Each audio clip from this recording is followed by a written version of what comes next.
Oke guys, kembali lagi bersama gua di channel Rumah Girang Official. Kali ini segmennya segmen podcast satu asbak, dan kali ini gua kedatangan narasumber adik gua sendiri, yaitu Yuda.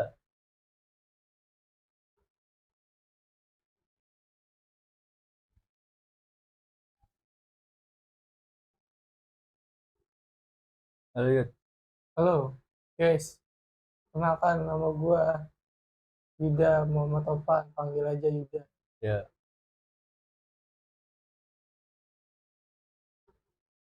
kali ini gua bakal ngebahas tentang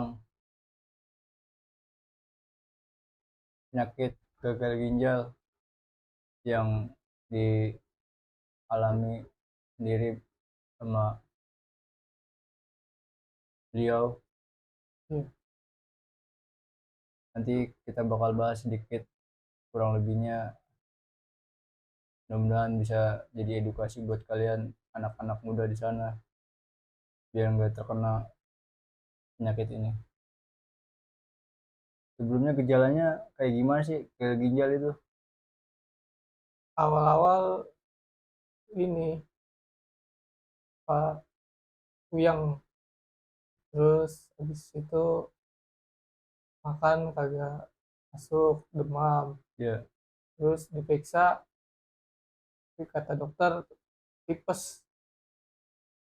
Habis itu ya tetap aktivitas lagi, tetap olahraga, tetap kuliah, terus tetap jalani aktivitas sehari-hari kayak seperti itu. Terus dulu sih pernah kencingnya berbusa, tapi lupa cek ke puskesmas atau ke rumah sakit. ya. Ya,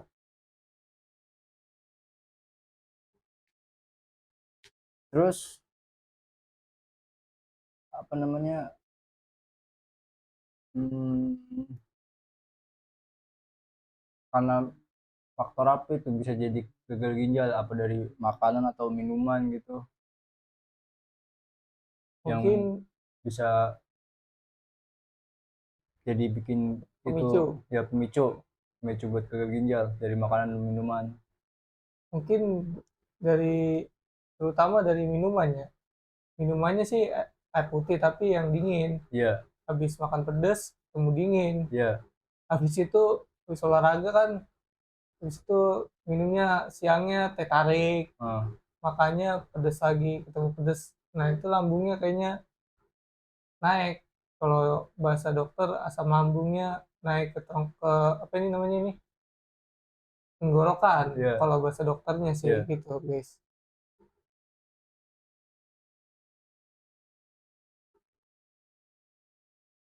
Waktu itu kan sempet juga sakit 2 minggu. Itu kan sempet juga dikira cuman penyakit asam lambung doang. Terus sempet juga dibawa ke klinik Tarumajaya ya. Iya guys. Klinik Tarumajaya, terus hmm, sempet juga bawa apa namanya, manggil bidan ke rumah ya. Iya, Manggil bidan ke rumah. Terus itu pas saya manggil bidan ke rumah kan diinfus tuh. iya. Diinfus terus gimana tuh perasaannya itu? Badan masih sama kayak biasa kemarin-kemarin atau ada perubahan gitu? Sebelum 2 minggu itu emang udah pernah sakit pas lagi AMD, Ya, pas pramuka itu sakit, nggak sakit tapi tetap dipaksain untuk ikutin pramuka karena kan emang kewajiban juga. Habis kuliah kan ada ini apa tuh proyek AMD, hmm, kursus mahir dasar. Terus habis itu kena sakit, terus tetap masuk. Nah itu sakit tetap masuk, habis itu ya, ini dah tetap berjalan aktivitas normal. Nah habis itu ngedrop lagi badan, ya. nggak tahu gara-gara kenapa ya. Terus selama proses cuci darah itu yang dialami badan tuh ngerasa gimana atau pikiran ngerasa gimana gitu? Selama proses cuci darah sih yang dirasakan sakit ya lumayan ya. Namanya Nyeri nyeri di dada bagaimana? Kan pertama kan nyeri, di leher. iya kalau di leher nengoknya ke kiri aja, kalau ke kanan ngeri putus Ya, ininya jahitannya kalau kata dokter suster yang nanganin. itu kalau di leher namanya apa itu? Kurang tahu dah. CDL ya? Bukan, Bukan. masih di leher pokoknya. Oh kalau ya, kalau awal-awal di leher. terus awal-awal di leher, terus pindah lagi ke Ya, bagian bawah paha ini, ya. dari sini. Ah, Nah di sini macet macet. sejarahnya, jadi di apa rujukan ke Hermina. Rumah sakit Hermina, Iya, daerah Kemayoran. Kemayoran. Nah di situ ketemu dokter Richard buat operasi CDL di dada. Nah, Selama sebulan gitu. Habis itu cuci darahnya udah CDL dulu sementara. Prosesnya sih sakit, hmm, kayak di dalam perut kayak ditarik-tarik gitu. hmm. Terus awal-awal sih pertama sejam, terus pas di paha 2 jam, pas di CDL 4 jam, seperti itu Berarti guys. paling lama tuh di CDL. Paling lama CDL Hmm. 6 bulanan lah. Terus kan sekarang mau pindah ke tangan nih.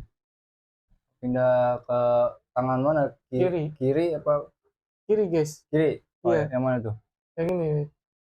Oh yang itu. Iya, Itu ada namanya Simino. Cimino. Iya, Itu bedanya apa itu? bedanya kalau Simino gue bisa mandi kayak biasa, jadi nggak takut kena air, terus nggak takut kena hujan. Kalau sekarang kan masih takut kena air atau hujan Oh, karena beresiko infeksi guys, ya. seperti itu. Berarti dia kayak luka juga ya kalau kena lembab langsung infeksi gitu. Iya, luka dalam Hmm. kalau kena air. Terus kan dulu sempet juga tuh halusinasi karena kebanyakan urium apa kreatin tuh.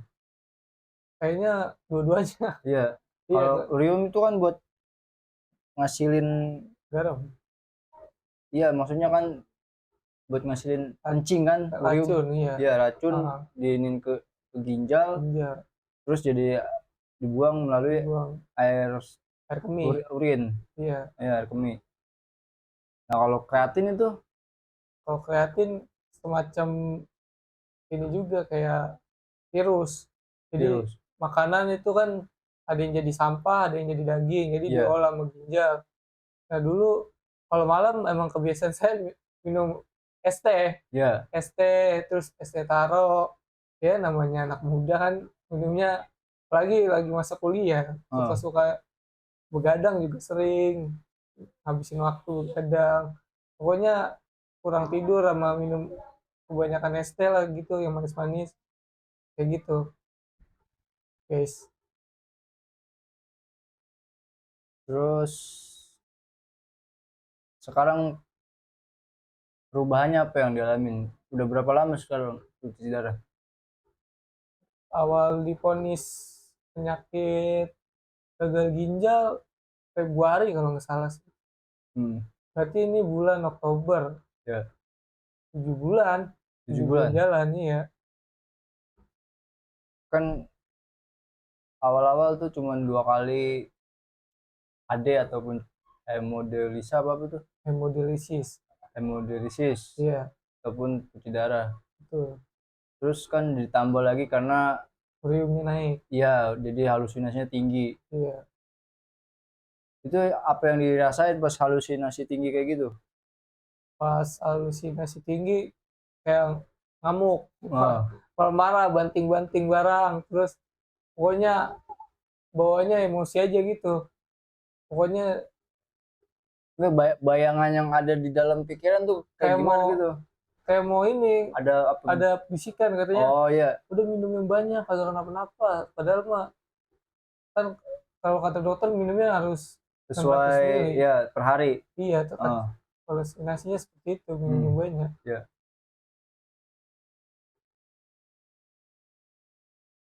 Sekarang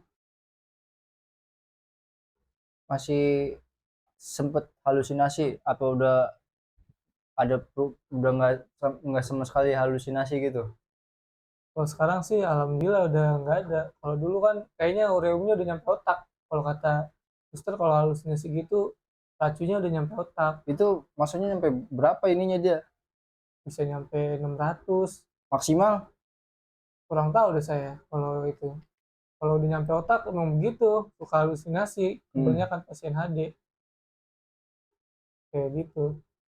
Kayak mau kadang-kadang naik ke genteng. Iya. Pokoknya mau ngakhirin hidup aja lah gitulah. Itu yang waktu sholat terus kayak orang kejang-kejang itu apa yang dirasain itu? Itu kayak kerasukan pokoknya kayak kayak ada ngendalin tubuh kita jadi Hmm. tubuh kita kayak emosi aja emosinya terpendam dipendam aja sendiri kagak ada kagak ada teman cerita kayak seperti itu jadi pas sholat langsung langsung kayak gitu kayak ada Kejadiannya jam 2 dini hari itu. iya Awal-awal tuh hari Rabu pasca HD. ada lagi sholat tahajud itu Iya. iya tiba-tiba ada yang ngendalin diri Berarti unek-unek juga ya. iya Unek-unek terus tahu-tahu ditimbulin, diluapin, dilampiasin dilampiasin ke sholat sholat. iya Terus sholatnya mungkin kalau diporsir jadi iya nggak kuat badan jadi jadi ya. begitulah. Sempat juga orang bapak dibilang ada jin atau apa gitu. Iya. Itu jadi di pandangan lu tuh gimana tuh kok bisa ngeliat ada sosok jin gitu, emang bener apa gimana? Jadi bapak itu kayak jin kayak udah kamu Bentuknya kayak gimana jinnya dia? serem mukanya pokoknya serem Hitam. dia hitam kayak bentuk bukan manusia Hmm. terus udah kamu cepet-cepet mati aja gitu biar kagak ngerepotin orang tua gitu Oh, dia ngomong, dia bisik kayak gitu iya di depan lu gitu ngomong di depan saya melalui lalu bapak. bapak makanya saya kabur-kaburan ke Oh, rumah ke mana baik itu kalau misalkan kenapa fokusnya ke bapak nggak ke yang lain gitu, apa ke gua apa ke mama gitu? mungkin dulu bapak ini kayak ada perasaan ini kayak kurang kasih sayang atau apa jadi pengen cepet-cepet sekarang kan namanya lagi sakit jadi diperhatiin lebih lebih dalam Oh, sama jadi saya dapat perhatian lebih dari iya jadi bapak. ngebayangin jin itu wah ini mau bunuh gua nih gini bapak gua sendiri Oh ya. gitu ngebayanginnya gitu Oh, dalam dalam dalam halusinasi tuh kayak gitu. halusinasi iya banyak kabur-kaburan terus teriak-teriakan Terus sempet juga tuh di jalan lambai-lambain tangan di jendela mobil gitu, itu yang dirasain apa itu?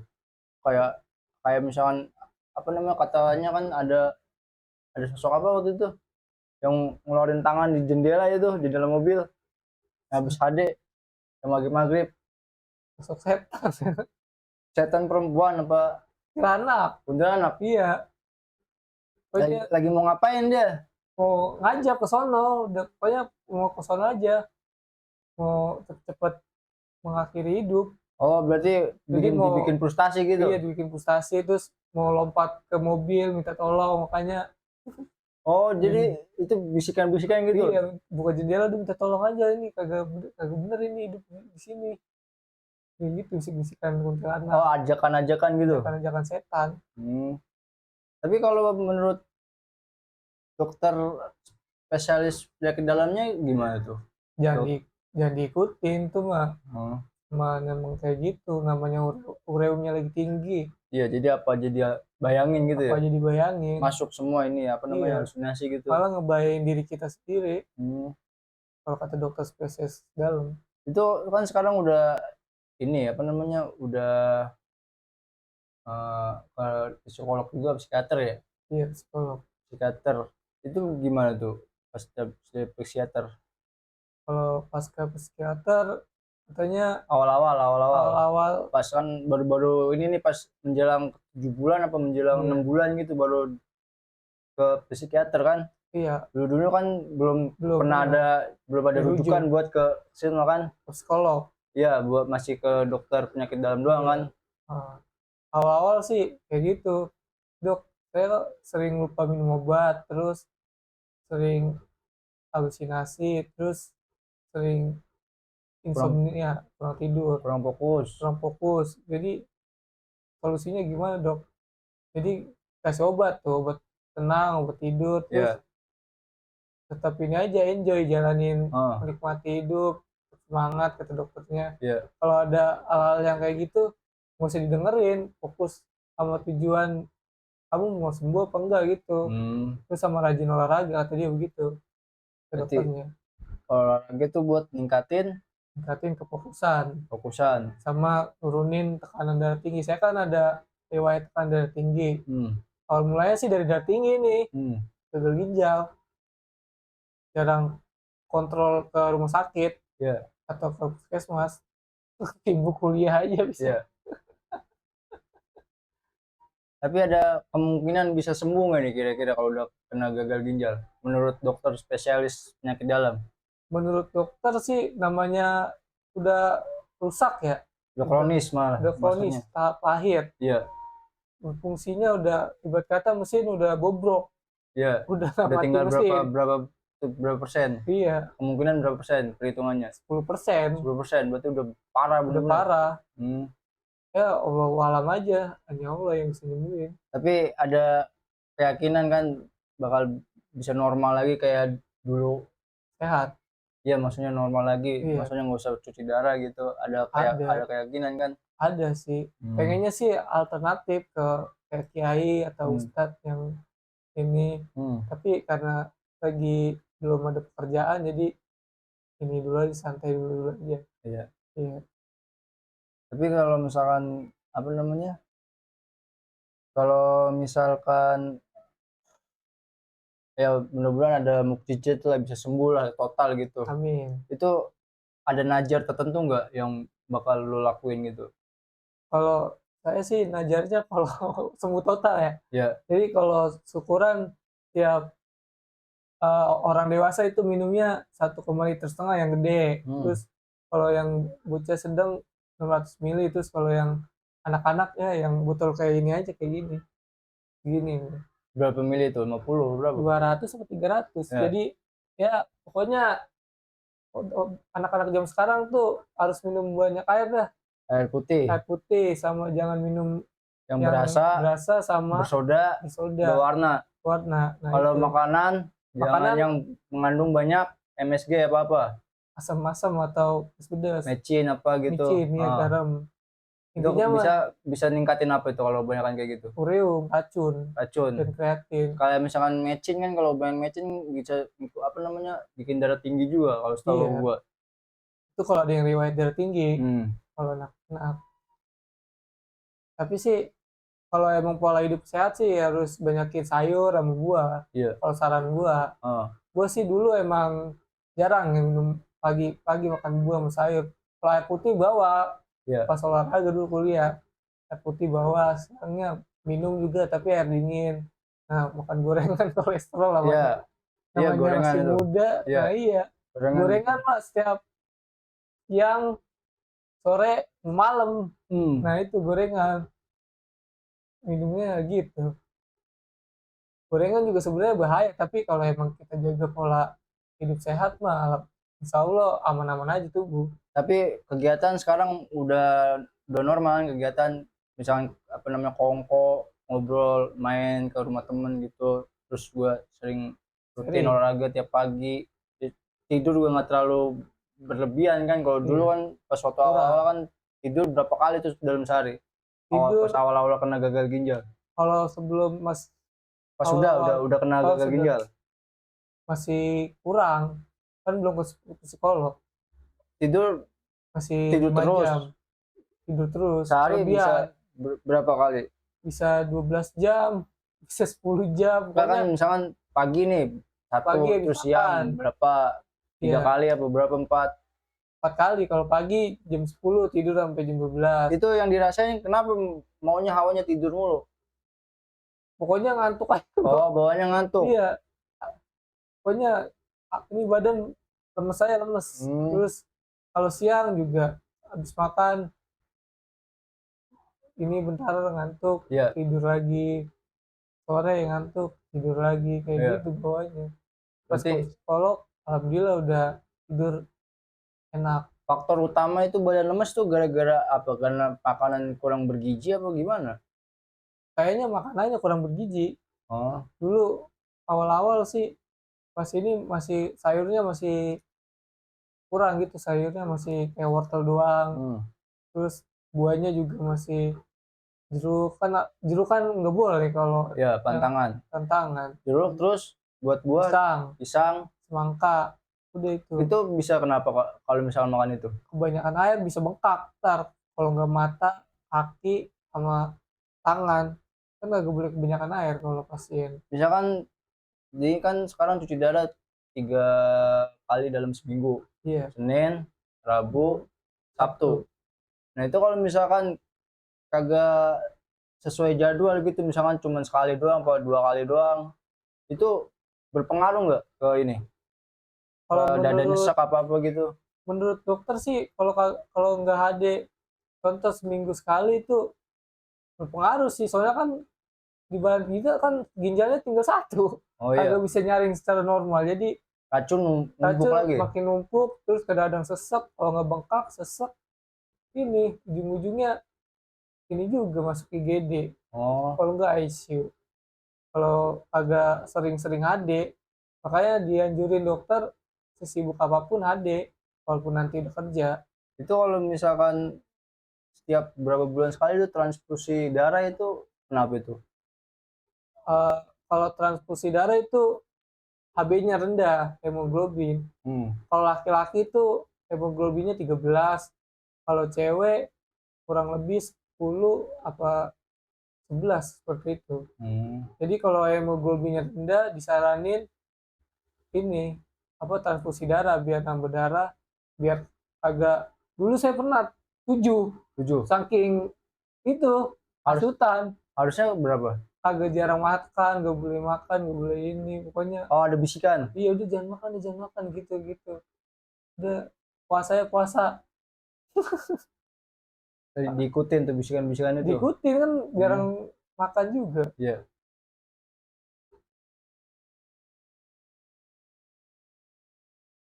Terus kalau misalkan nanti udah dapat kerjaan nih kan mungkin kan ya ini juga apa namanya nggak kayak sekarang gitu apa Iya, namanya free gitu kan iya kalau dapat benar, kerjaan pasti kan terkendala sama waktu. waktu ya nggak sebebas sekarang gitu Iya, nanti gimana tuh kalau misalkan udah dapat kerjaan.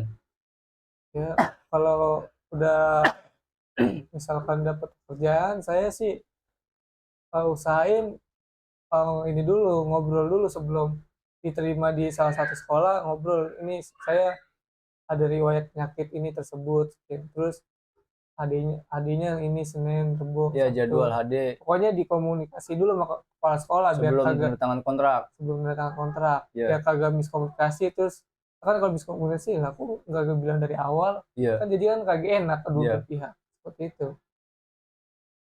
Tapi misalkan ada eh, terima apa ke sekolah rakyat kan waktu itu sempat juga tuh apa ke apa namanya PP PP PP 3K. P3K. Iya, P3K itu kayak buat guru ya, iya. ya khusus guru. Itu kalau misalkan P3K-nya penempatannya di luar apa namanya di Pulau luar Jawa. Pulau Jawa ataupun di luar kota itu kan jadi nggak sesuai sama ini fasilitas kesehatan kita kan kalau di sini kan paskesnya kan di rumah sakit pelabuhan. Betul. Kalau misalkan nanti di apa namanya ditugasin atau ditempatin di luar kota nanti gimana tuh? Ya kalau kata susternya sih nggak masalah kalau traveling HD Hmm. istilahnya. Jadi nanti dari BPP Pelabuhan ngasih surat tugas, saya nih contoh ditugasin di Kalimantan, jadi ntar di sana rumah sakit terdekat dari sekolahan Ah, ini ngasih rujukan lagi, jadi saya bisa HD di situ seperti iya. itu, nggak masalah, nggak jadi masalah mau kerja dimanapun Hmm. HD mah. Tapi tetap ini apa namanya di cover sama BPJS. Tetap di cover Hmm. asalkan ada surat bahwa benar-benar tugas di daerah tersebut. Ya itu di cover secara gratis atau berbayar? Eh, berbayar per bulan mandiri. Kelas berapa? Kalau saya Iya. kelas 1. Kalau dulu kelas 1. Iya, per bulannya 150.000. Iya, Iya, alhamdulillah ada BPJS jadi nggak terlalu terbebani lah masalah buat cuci darah dan segala macam ya. betul. Soalnya saya pernah nanya Ah, sama susternya, "Sus, kalau misalkan secara pribadi nih cuci darah berapa sus biayanya?" per, Kalau kata per suster, cuci darah gitu. per sekali. Sekali. Kata dia 2.200.000 per sekali cuci darah. Lumayan juga sih. Kalau mungkin udah 50 kali kali sih. 2 juta kali 50 udah berapa? Iya, Iya, bisa beli motor moge. iya. Oke, bener ninja. Terus mana buat orang di luar sana ataupun anak muda khususnya ya. Karena kan sekarang kan kebanyakan anak-anak muda itu terkena penyakit gagal ginjal karena pola hidupnya yang kurang sehat, pola makan. Kan stres juga bisa termasuk juga ya. Betul. Jadi kalau misalkan Banyak stres, asam pikiran, lambung naik, itu bisa ini juga itu bisa apa namanya? bisa Terindikasi bisa kena pemacu, ya pemicu. pemicu, iya. Itu Jadi kesan pesan-pesannya. kesan-kesan dari saya sih yang penting rajin olahraga, terus makan buah dan bergizi, terus habis itu jangan lupa ini makannya jangan terlalu berlebihan, Makan kayak mecin apa gitu yang mecin mengandung atau mengandung garam. kayak apa gorengan. Gorengan sebenarnya nggak apa-apa asal Iya. tidak berlebihan. Terus habis itu jangan terlalu makan banyak mie. Mie juga itu kan kadar garamnya, pokoknya setiap makanan dibaca belakang kemasannya kadar garam, Oh, berarti gula, pemicu pertama itu garam garam. bisa jadi gagal ginjal. Betul. Oh, Kebanyakan ureum. Saya kemarin ureumnya sekitar 400. 400. Normalnya Iya. berapa? Normalnya 50, 50 ke bawah. Pokoknya jangan terlalu banyakkan garam sama gula. Gula juga bisa menyebabkan diabetes. Oh. Iya, seperti itu, guys. Pokoknya tetap jaga pola hidup sehat, makan buah yang cukup, olahraga yang cukup, tidur yang cukup. Sekian dari saya, guys. Ya. Oke, sekian pembicaraan atau obrolan dari kita. Semoga bisa bermanfaat. Jangan lupa like, komen, subscribe. Terima kasih yang udah nonton. Salam See sehat. you. Sehat. See you. Salam. Salam sehat. Iya. Ya.